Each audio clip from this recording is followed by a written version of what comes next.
நான் ஒரு உள்முக தியானமாக இருந்தேன். உள் உணர்வில் பல நாள் தியானத்தை மேற்கொண்டு கொண்டே இருந்தேன்.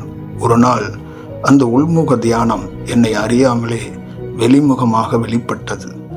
நான் வெளிப்பட்ட அந்த தருணத்தை, அந்த எது உள் உணர்வாக இருந்ததோ அதுவே வெளிமுகமாக வெளிப்பட்டு இந்த உலகத்துக்கு தன்னை யார், எதற்காக வந்தோம், என்ன நோக்கம், எதற்காக இந்த பணி, எதற்காக இந்த திட்டம், எதற்காக இந்த பேச்சு, திறமையா இல்லை தன்னம்பிக்கையா இல்லை மக்கள் பணியா, சேவையா, கருணையா, இறை பக்தியா என்பதை வெளிப்படுத்துவதாக இல்லை. ஒரு கல்லுக்குள் ஒளிந்திருக்கும், ஒரு பாறைக்குள் ஒளிந்திருக்கும் நீர் பல நாள் பாறைக்குள்ளே ஒளிந்திருக்கிறது. அதுதான் உள்முகம். ஒரு நாள் அந்த பாறையை விட்டு கசிவாக வெளியே வருகிறது. அதுதான் ஊற்று என்பார்கள். இதை நான் உங்களுக்கு தெளிவாக கூற வேண்டுமென்றால், கிராம பகுதியிலே மண்ணிலே சில குழிகள் கொஞ்சம் தோண்டும் போது தண்ணி வரும். அந்த தண்ணியை நீங்கள் அருந்தி பார்த்தால் அது ரொம்ப சுவையாக, இளநியோட சுவையாக இருப்பதை நீங்கள் பார்த்திருக்கலாம். அதற்கு காரணம் அதை ஊற்று என்று சொல்வார்கள். உள்முகமாக இருந்தது ஒரு நாள் தானாக வெளிப்பட்டு வெளிமுகமாக ஊற்றாக தண்ணியாக தெரிந்து அது உனக்கு பயனுள்ளதாக இருக்கிறது.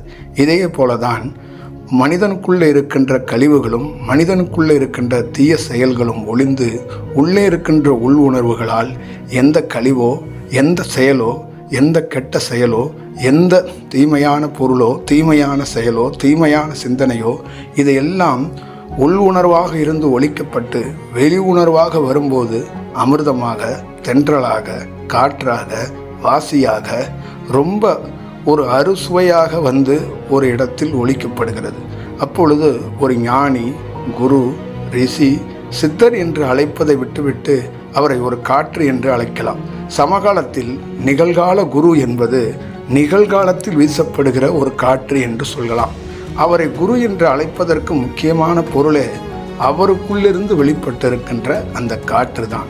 அந்த உள்முக காற்று அவரே சுவாசித்து கொண்டு அவருடைய காணொளியில், அவருடைய செயலில், அவருடைய ரேடியோ ஸ்டேஷனில் அவர் மட்டும் பாடல் கேட்டு கொண்டிருந்தார்.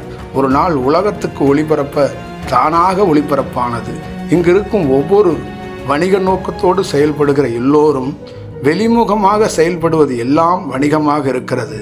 இந்த பிரபஞ்சம் மட்டும்தான் உள்முகமாக இருந்தது. வெளிமுகமாக வெளிப்படுவது வணிகத்துக்காக அல்ல. நான் மட்டும் கேட்டு, நான் மட்டும் ரசித்து, நான் மட்டும் வாழ்ந்து கொண்டிருந்த இந்த செயலை இந்த உலகம் கேட்கட்டும், இந்த உலகம் ரசிக்கட்டும். இந்த தென்றல், இந்த காற்றை யாரும் சுவாசிக்காத காற்று, நீ சுவாசிக்கிற காற்று அல்ல, நான் சுவாசிக்கிற காற்று. உள்முகமாக உள்ளே இருந்து எம்மையே வேற மாதிரி சிந்திக்க வைத்து, தூக்கத்தை ஒழித்து, உணவை ஒழித்து, உடையை ஒழித்து, என்னுடைய முற்றிலுமாக போக்கே ஒழித்து, உணவே காற்றாக உண்ணக்கூடிய அளவுக்குள் எனக்குள் இந்த காற்று எத்தனையோ வடிவத்தை ஏற்படுத்திய இந்த காற்றை ஒரு நாள் நீ வெளிமுகமாக அது வீசத் தொடங்கும் போதோ, வெளிமுகமாக அது இசைக்கத் தொடங்கும் போதோ, இந்த மொழியின் வாசம் நீ எப்பொழுதாவது சுவாசிக்க தொடங்கும் போதோ, அதை உன் செவியில் கேட்க தொடங்கும் போதோ, இந்த செயல் உனக்குள்ளே ஒரு பெரிய பரிணாமத்தையும் பெரிய மாற்றத்தையும் ஏற்படுத்துவதற்காகத்தான் இது வெளிப்படுத்துகிறது, இது செய்து கொண்டிருக்கிறது. இதுதான் இந்த குரு யூடியூப் சேனலின் முக்கியமான பணியாக இருக்கிறது. இந்த யூடியூப் சேனலும் ஒரு காற்றாகத்தான் இருக்கிறது.